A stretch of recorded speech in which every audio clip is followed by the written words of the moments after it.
Hey everybody, welcome back to Political Soul Food. We live up in Harlem World at PK Vino's Tapas. It's a hot spot and I'm here with a lovely guest, Crystal. How you doing, Crystal? Hi, I'm good. Great, great. Crystal is a fabulous human being. Her spirit is beautiful and her desire to reflect on the world is deep. And I want to dig into that deepness today with all of you. And so, without any further ado, I want to get Crystal on the microphone here. Crystal, let us know where you're from. I'm from Detroit. Crystal is from Detroit. That's a real spot. But like real Detroit. Oh yeah, you're real Detroit. No, I got respect for Detroit. You know, like when you ask somebody that, yeah, people will say yes, and they're absolutely not from Detroit. Right, because they just want to be. I mean, I don't know what they want, but a lot of people will be like, yeah, I'm from Grosse Pointe, and you're like, that's not even remotely the same. Right. For a number of reasons. But really? So whatever. So I am from Detroit, but like for real from Detroit. I went to high school in Detroit. Right. I mean, that's where like Motown's from, right? Like Motown's in Detroit. Am I right? Yeah. So, have you ever seen the house? Yeah, the museum. Yeah. Yeah. Okay. All right. Nice. Have you went in? Yeah, but many years ago. Many years ago? So don't ask me. Okay, no. I got me. you. Okay. No. So, what got you here in New York? I mean, kind of far.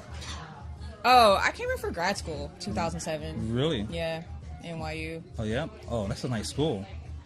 It's a good school. NYU is pretty good. You're talking about, yeah. And it's a good school. What was your major? Journalism. Journalism. Yeah. Wow. Okay, and why'd you pick journalism? At the time, I wanted to write about fashion. Not even write about. I wanted to be a fashion editor, which doesn't necessarily mean that you're a writer. Like you can write, but so that's why I came here to do that. And then I didn't do that in undergrad. In undergrad, I studied finance. Okay. And I didn't even take a bunch of. I only took like one English class. You jumped from finance to journalism. Man, that's we got. I mean, I jumped. Smarts.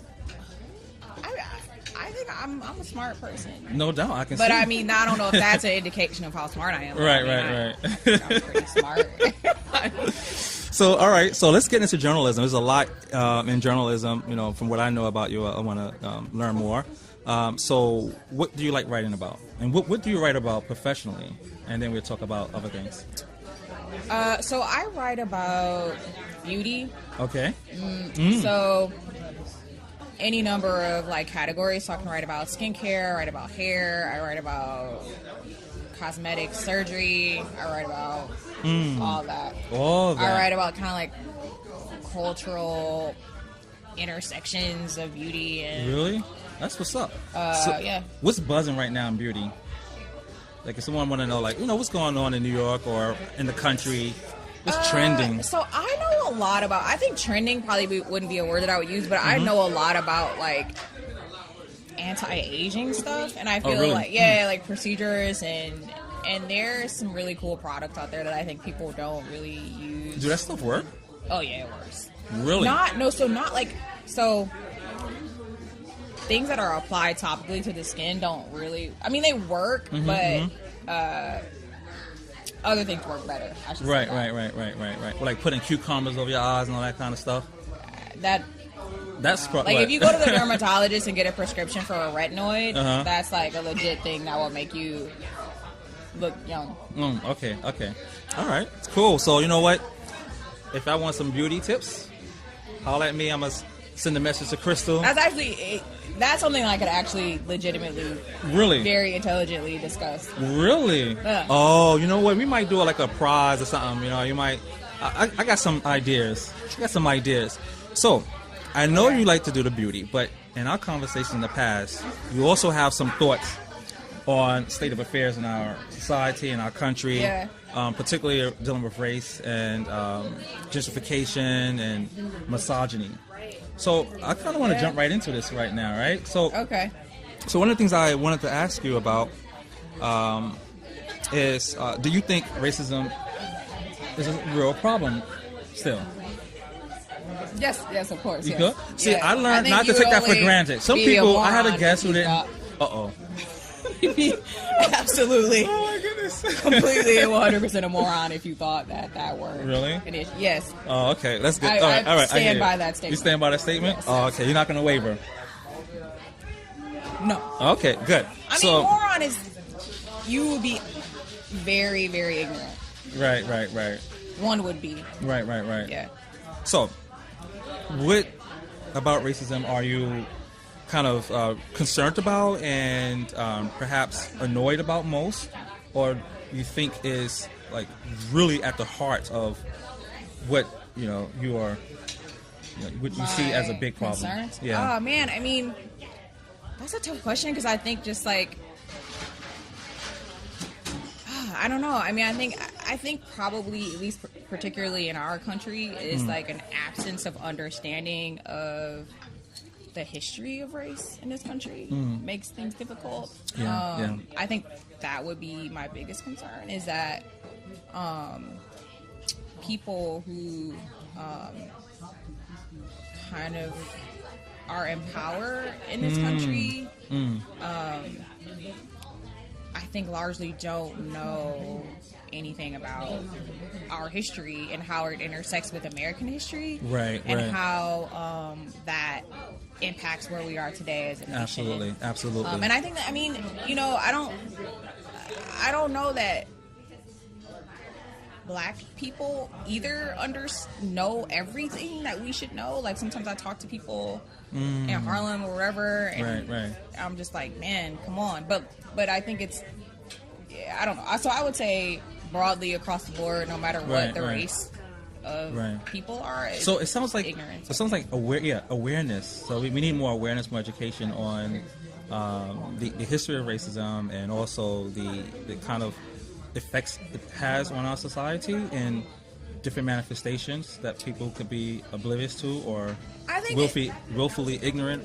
I think about just how foundational race is to the very existence of our country. You know what I mean? So that is the primary concept. Okay. And how racism is therefore like baked into American life, like American civic life, American culture, like everything. Yeah, you're absolutely right. I mean, racism is more American than apple pie. It's more American than baseball.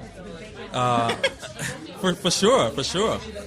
Like if you think about it, like the first Jamestown colony, right? One of the founding colonies of the United States, got settled in like 1607, and Plymouth colony got really set up in 1620, but Africans were transported here and sold around 1619, and so we're talking about one of the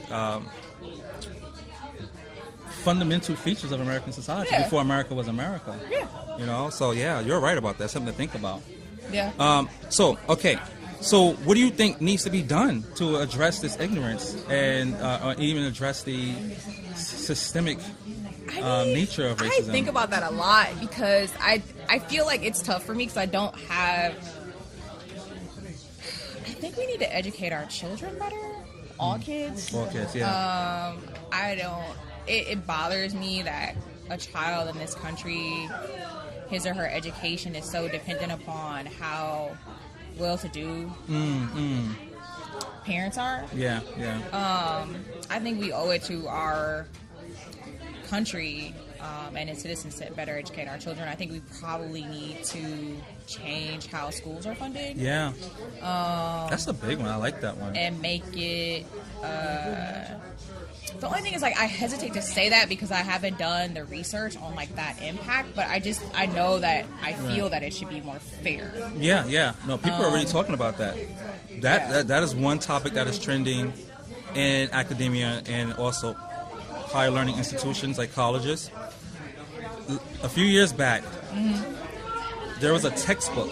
A parent found a textbook, American history textbook, saying that African workers were brought to the United States. That Africans migrated to the United States for agricultural employment. Yes, and so I think you got to the heart of a really big A textbook? a textbook. From when? This was in 2015. It's the New York Times actually, and you work with the New York Times, I think, right? You do some writing with them and stuff like that. Yeah, right for the style section. Oh, okay.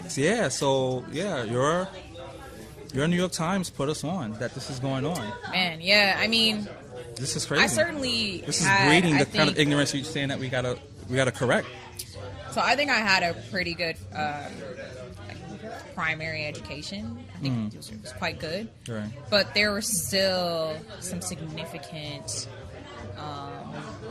omissions. The things that I didn't learn about until... And I went to... So why that Detroit thing is relevant is that Detroit was and still is a very black city. Yes, indeed. Yes. So I went to a private Lutheran school, but it was all black. Really? You went to a Lutheran school? Yeah, it's so random. I don't even know. Oh my how goodness! That existed. Protestant sister over here. It did that, but that's just how Detroit. Like that's how black Detroit is. Like Right. it was all black Lutheran school. Oh, interesting. Like if you know anything about Lutheranism, like Yeah. that's I'm not a familiar. black Yeah, thing. yeah. No, Martin Luther. Yeah, Protestant But like, Reformation. so the point I'm making is that Yeah.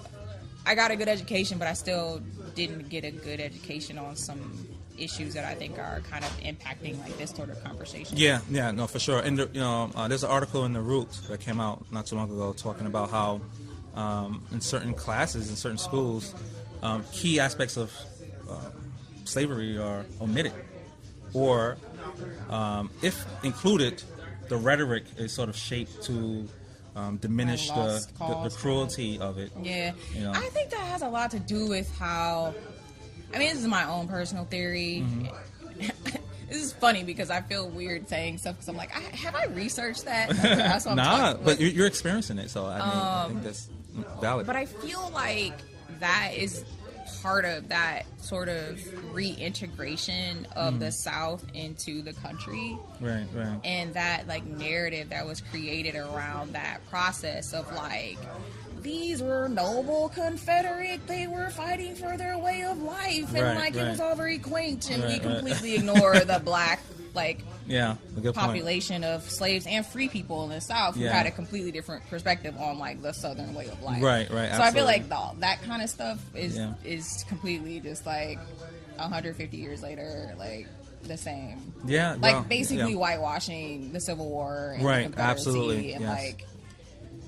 So I think education, right, is probably one of the right type of education. Yeah, the right type of Like education. you can go. I mean, I went to Michigan. I went to NYU. I went to like, not to say that that's like so great, but I mean these are legitimately good schools, and I didn't. I mean, most of the stuff I learned independently and just reading. Things. Well, that speaks to the importance of lifelong learning.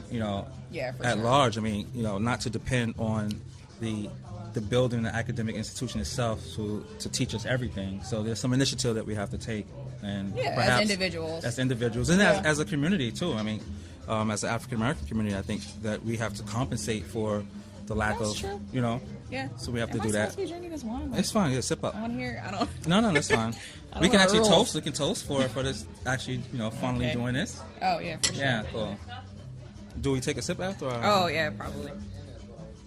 I mean, I don't know the protocol for all this. Yeah, I don't know. You make the rules.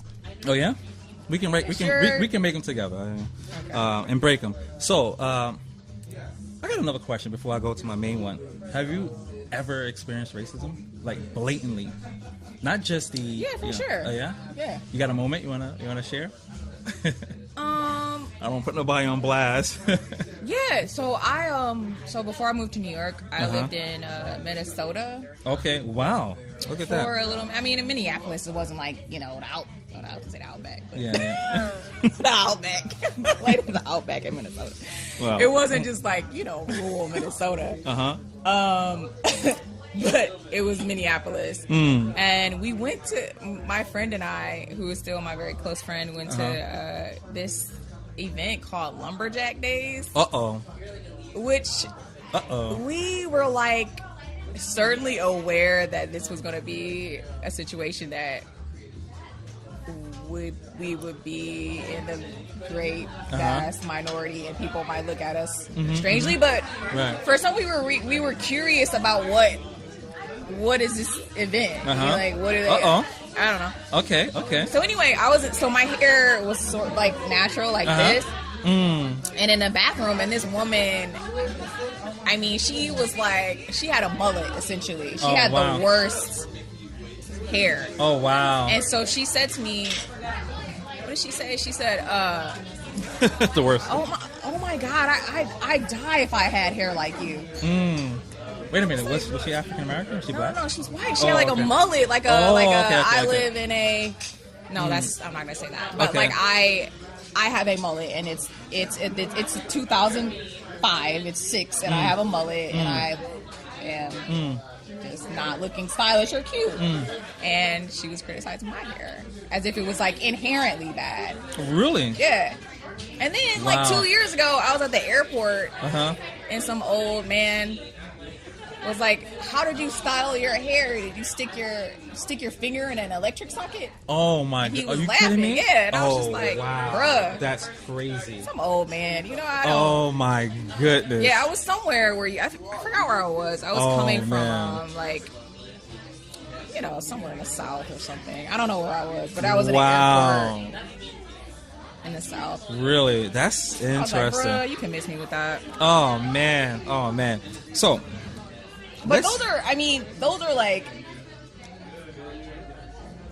that is racism for sure, but that is not the most like profound right experience of racism I've had, you know, but those are just like off the top. Yeah. No, it's out here, yeah. Like, sort of. But thanks for sharing that. I mean, you know, sometimes people don't want to, you know, open these old wounds. But I mean, don't give me too much credit because like I've had other things happen when I'm not sharing right all right, now. That's true too, but you said something right, I know. You know, like I'm not like sharing it, you know. Right. No. Well, I'm not asking for like the ultimate memoir, you know, you're gonna save that for later. No, but I mean, even just broaching this issue is very tough. And it can be tough emotionally and psychologically. And so for you to share anything, I think is You're heroic. Really kind. And, no, I'm just keeping it real, you know. So let's talk about racism in urban communities, particularly gentrification. We were talking about that. So are you seeing that going on right now in Harlem? Yeah, I am. What's your opinion on that? I mean, you know, gentrification is.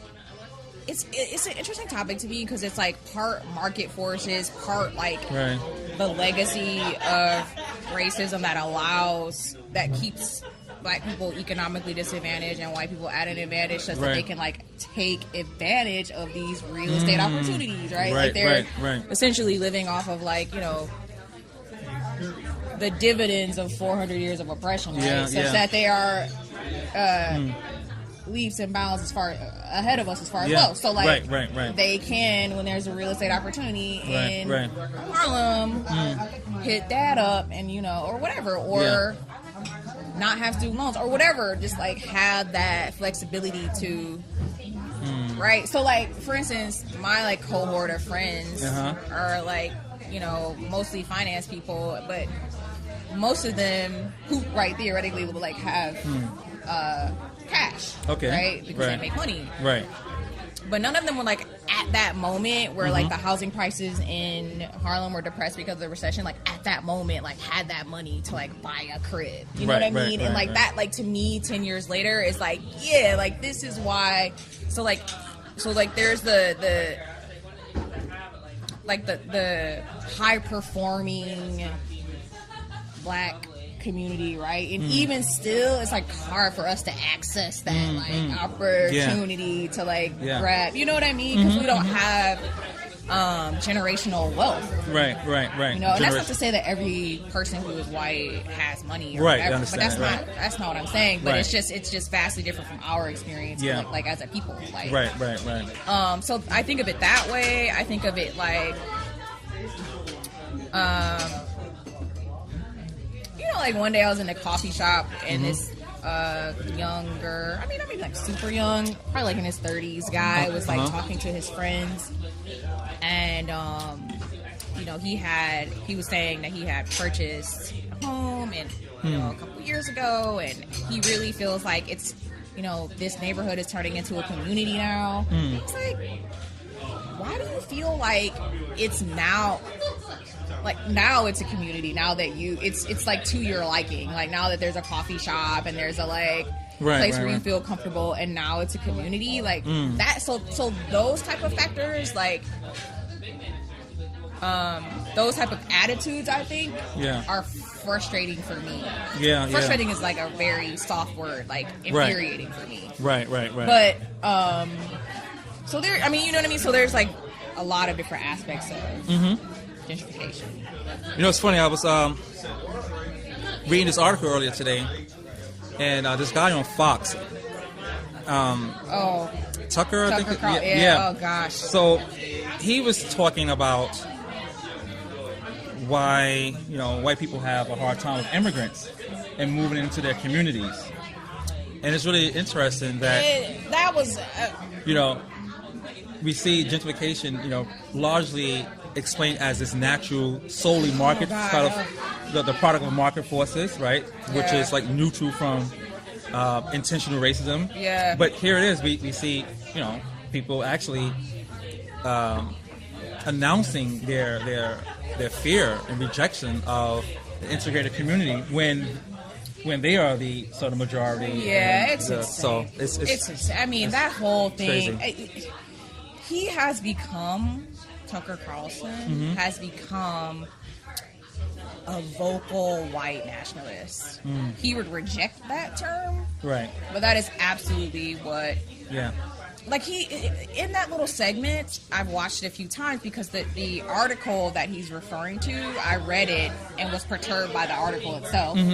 So it's a article in National Geographic's current issue. Right. It's called like the title, the web headline was something like as America changes, whites feel anxious and left behind or something. Sort of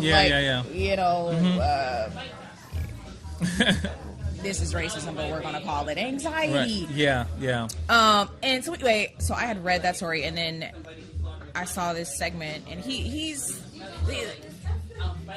this idea that human beings. This is what he said in the segment, that human beings have some sort of limit for demographic, like some kind of inherent biological limit for demographic change or something.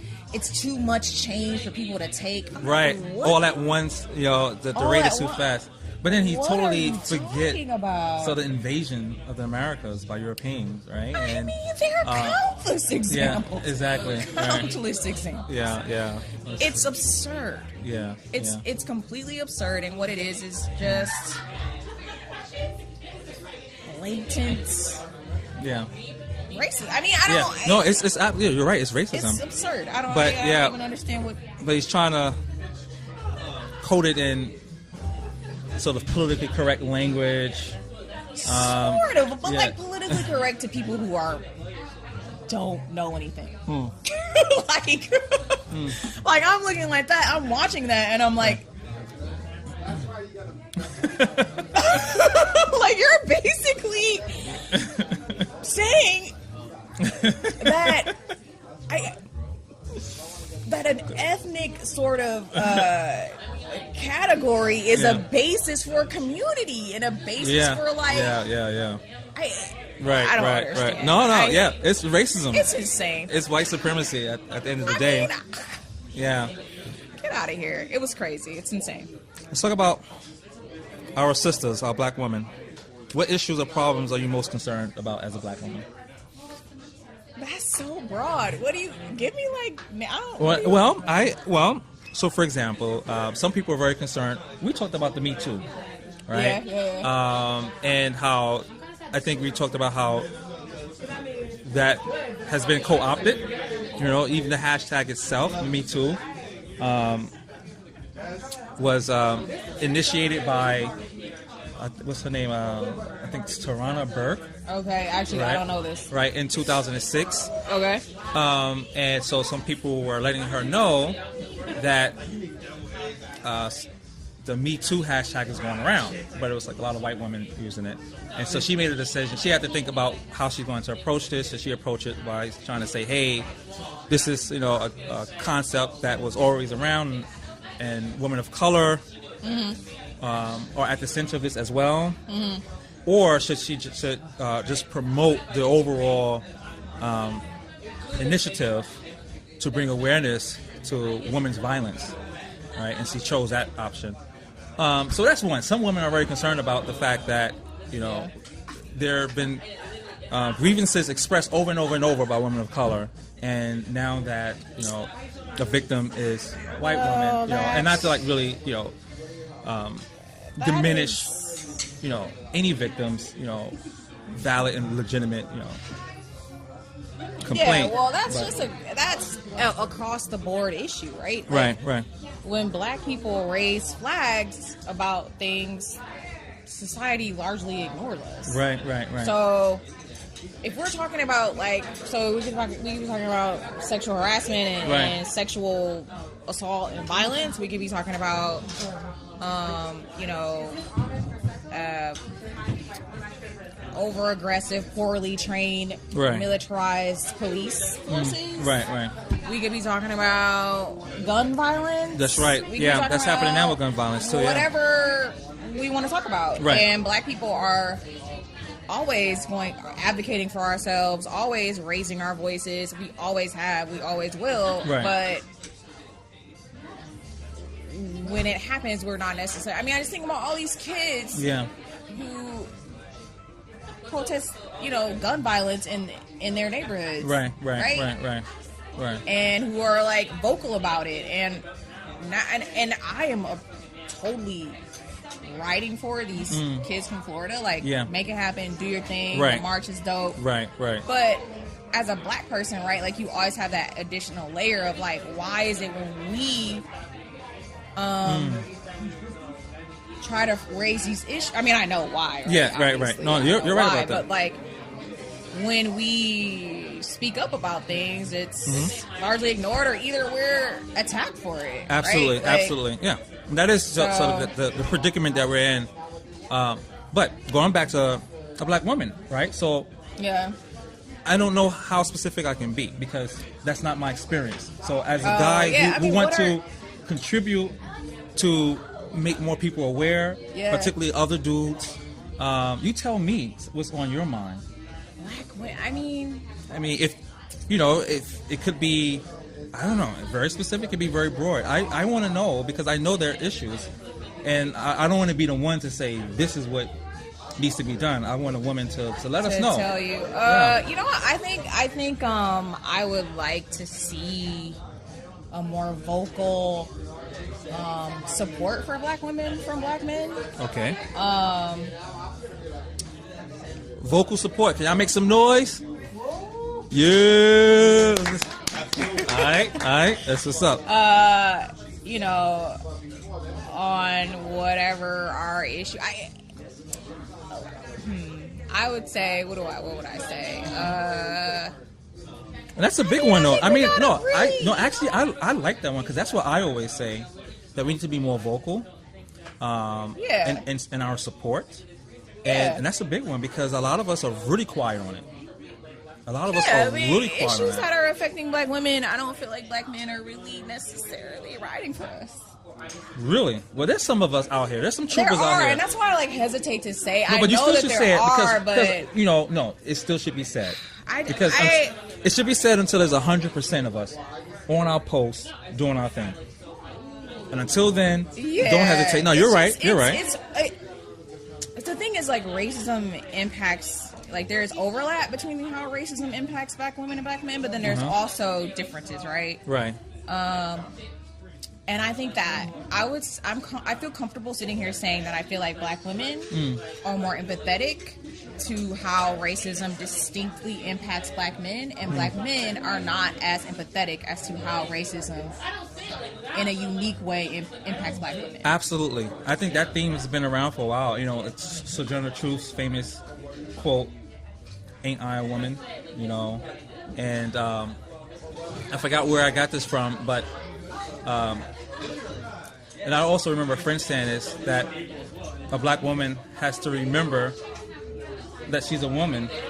Oh, all the time. I mean, I feel like that in most for sure. cases, you know, the priority is to do for the black community. Absolutely. And usually the men That's are 100% spearheading that, and so like the women are supporting the men. Yeah. And then you have your own. You have concerns as a woman. Well, Yeah. I mean, Right. right. It shouldn't be that way, but I'm just saying. Well, black women were pretty.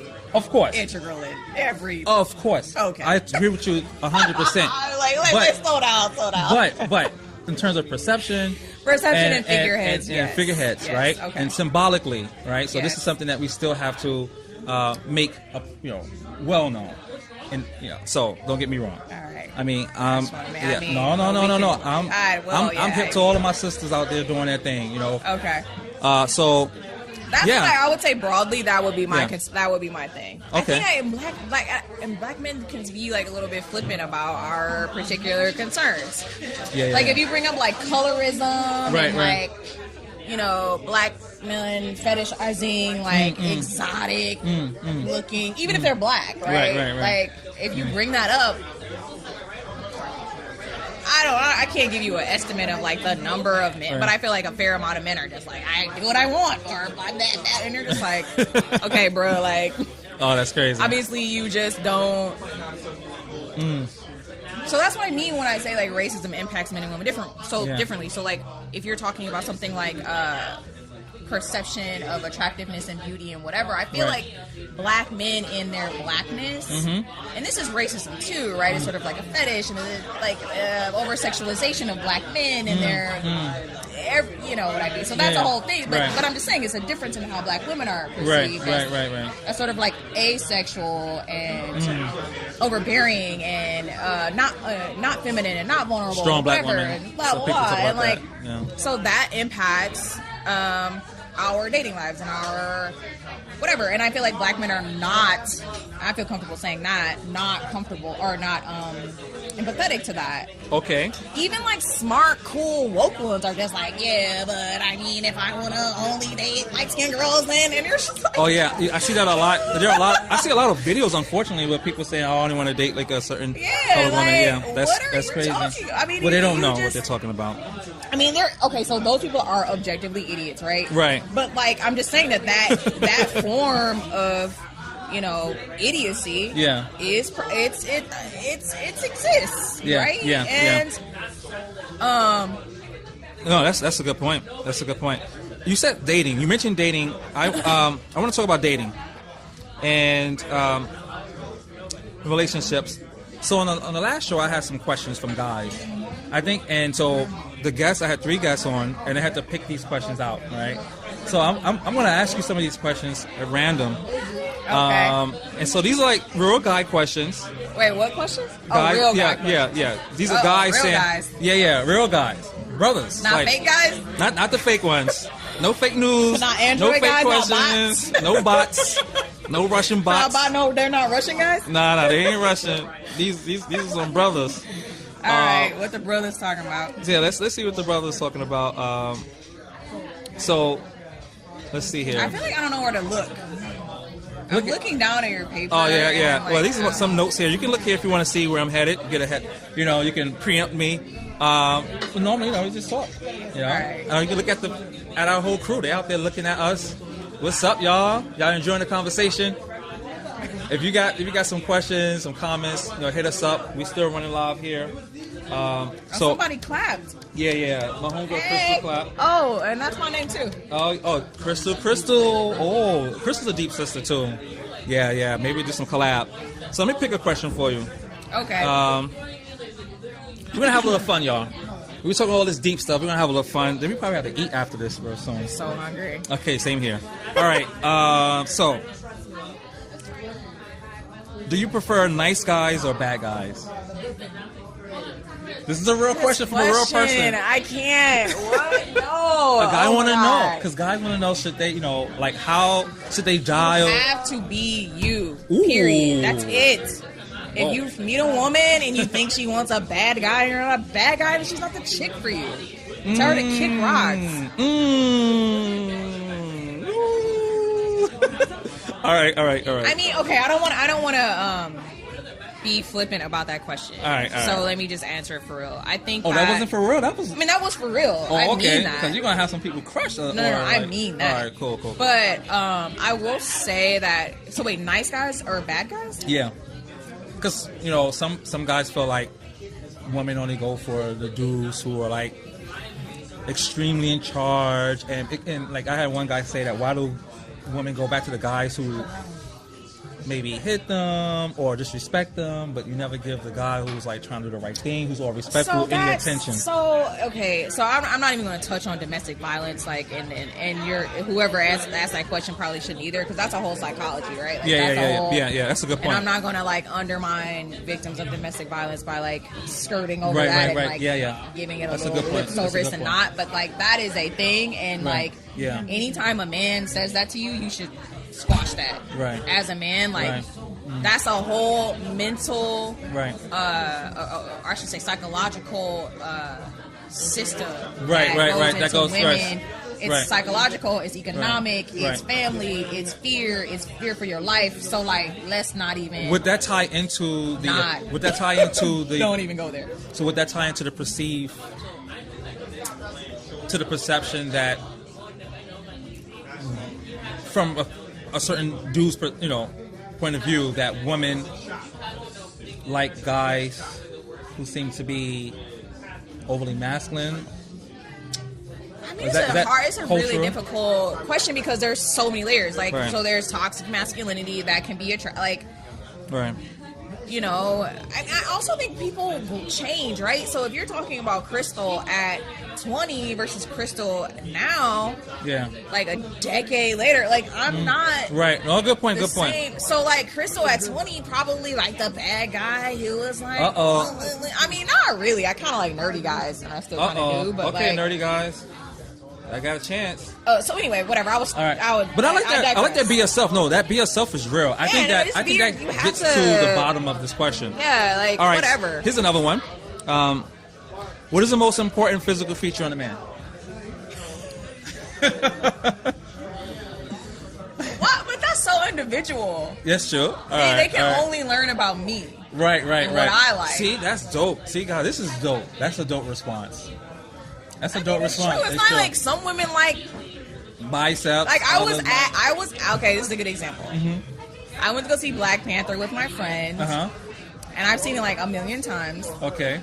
And my friend, you know that part where like T'Challa comes out of the spaceship, whatever it's called. Right. And he's getting ready to do his challenge thing, and they have this shot on his back, and it's like tattoo or whatever.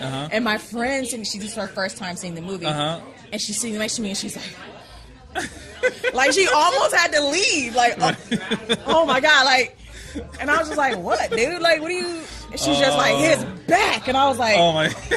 yeah. I mean, it's dope. Like, now that you mention it, his back is the bomb, right? But meanwhile, I'm like, I love his curly hair. Right? And I'm not even standing for him like that, but I'm just saying, like, I like, oh, his curly hair is so cute. Right? So, everybody has different things. Like, in that very moment, I was like, his hair or whatever. You know, but she's like, his back. Oh, my God. Like, I can't take it off. Yeah, that's a good one. So you can't. Every person is different in like what she likes, and I don't think it's really valuable or interesting to people what I like. Right. Well, you never know.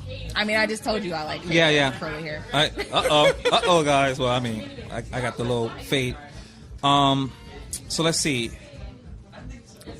Here's a good one.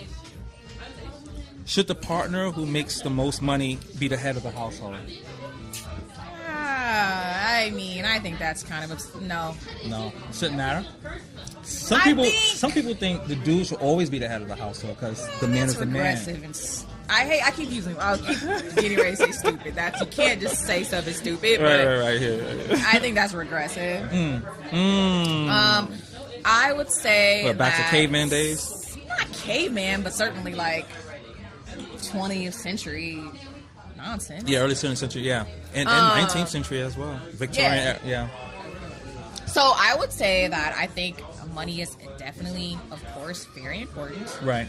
And, but I would like to think that at least in my relationships, that they are partnerships. Right. And so if what I'm like bringing to the table for the unit is more money, like money, or we are like more so relying on my income, then hopefully the other party, my boyfriend or fiance or whatever, or husband, is helping out in other ways, or like basically you're looking for balance. I feel that's balance. What I'm looking for a partner. I'm looking for that's balance. A good one. Yeah, I'm looking for whatever. Right. But also, I mean, I like to think that when you're married, the money is joint money. Right. I mean, that's how my parents functioned. It is a question from guys, so I think guys, are feeling a little threat, particularly as women. I forgot. Should the men partner make more money? who makes the most money be the head of the household? I don't even like this idea of head of household. Like all of that is just that is old school. You know what? I found old school. It's too. I found a Census Bureau from back in the days, like 30s, and they would have head of household on the Census Bureau. Don't they say that on the tax form still? Yeah, they do. I Yeah. feel like Exactly. That's still am around. I head of household if there's just one person and a dog? Like, I guess Right. Good one. All right, let me give you two more, and then we're gonna be cutting out soon, folks. So Okay. I'm gonna give you two more of these. No, maybe one more, because I do have one big question for you, which is like advice and stuff like that. But I get to that. All right. So let's see which is good.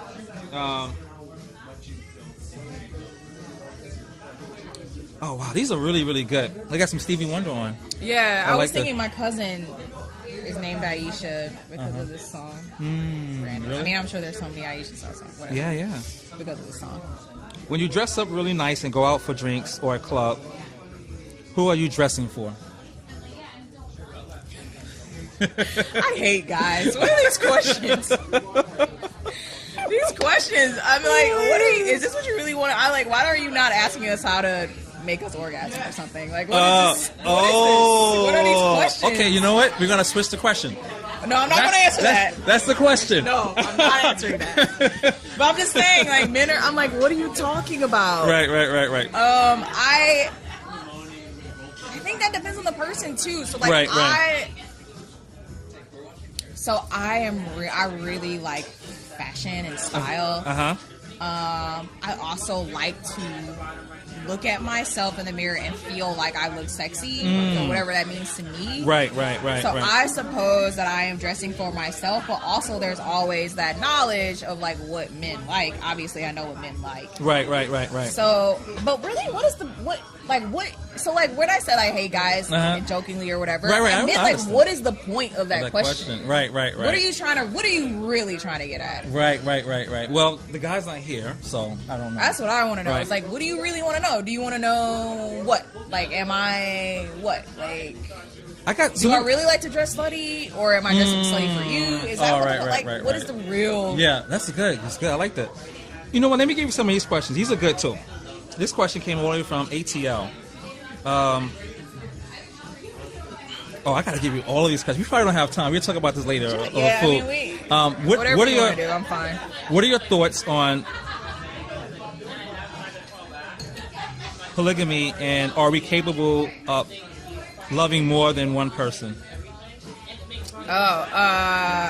Man, that would be straight up opinion. Right. Based on nothing but just coming out completely out of my neck. I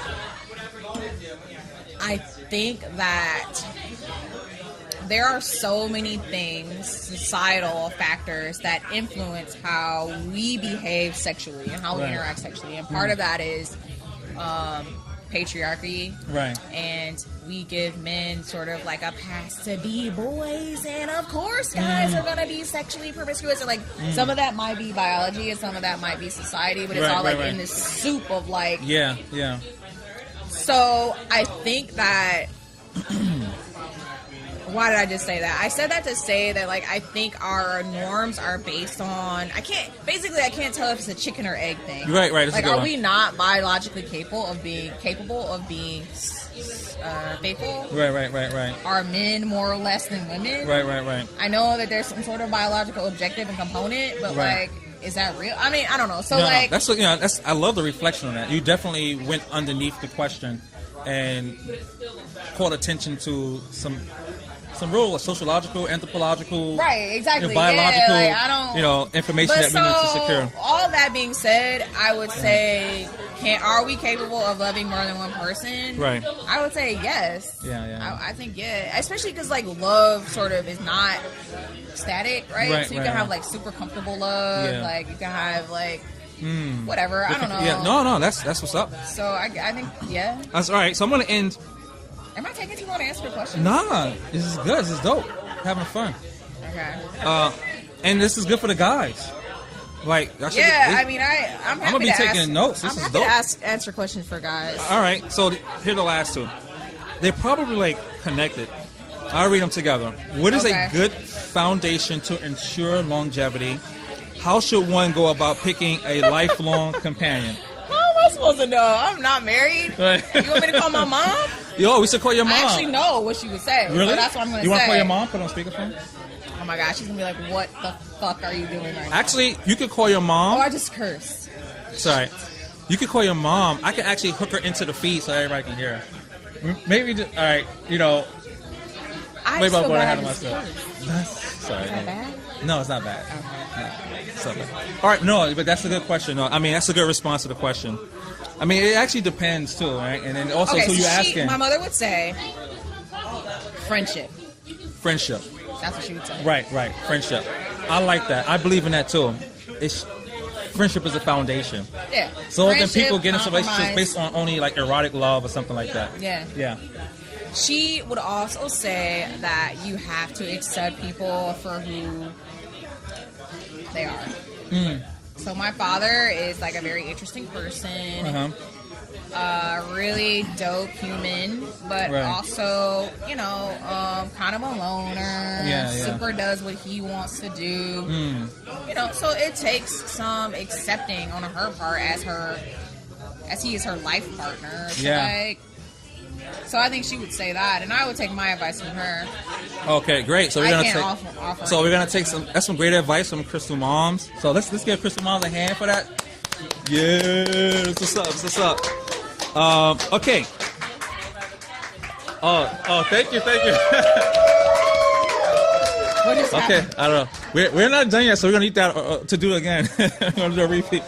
That was good. So we got some interaction. That's great. Okay. Final. This is it. We're here at the end. So, advice.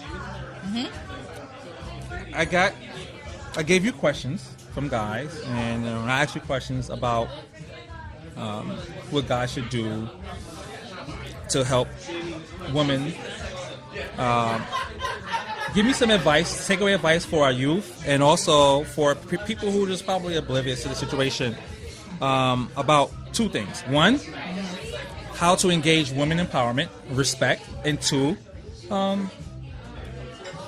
relationships. Wait, so you mean... So one is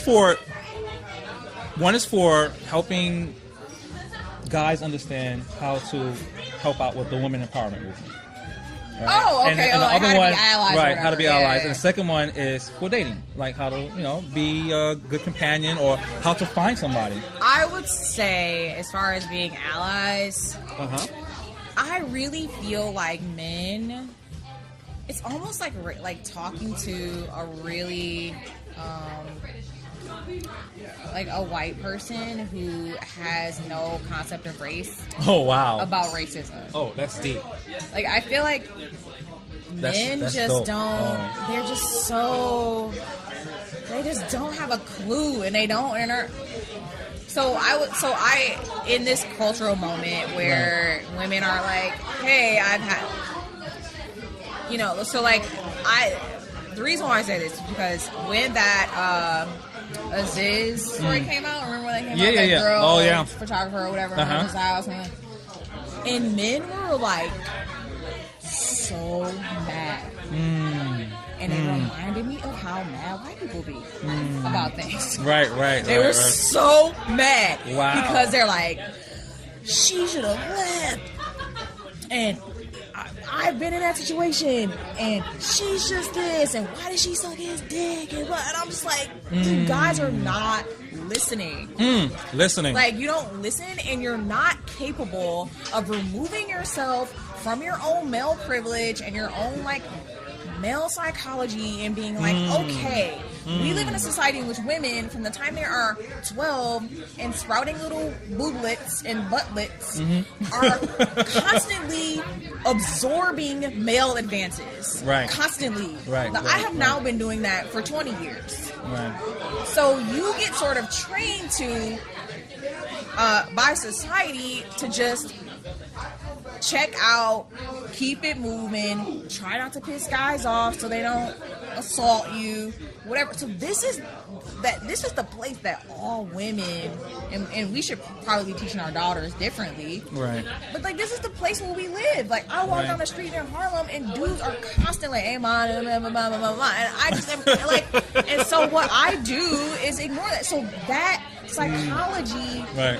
I take that with me in every interaction that I have with a guy. So I bring that. Damn. So like men, so when they're like, oh, that girl, you know, she should have just let, like, women are used to, and we have to like, we as women should like not, we should turn that off. Right. We're used to just sort of being like, all right, this is how things are, and what I mean. So that's just one piece of the puzzle, right? Men are also, you know, taught to be somewhat predatory, like that women have to be coerced into sex. Right. Yeah. Women have to be seduced. So this is the society that we live in, right? Yeah.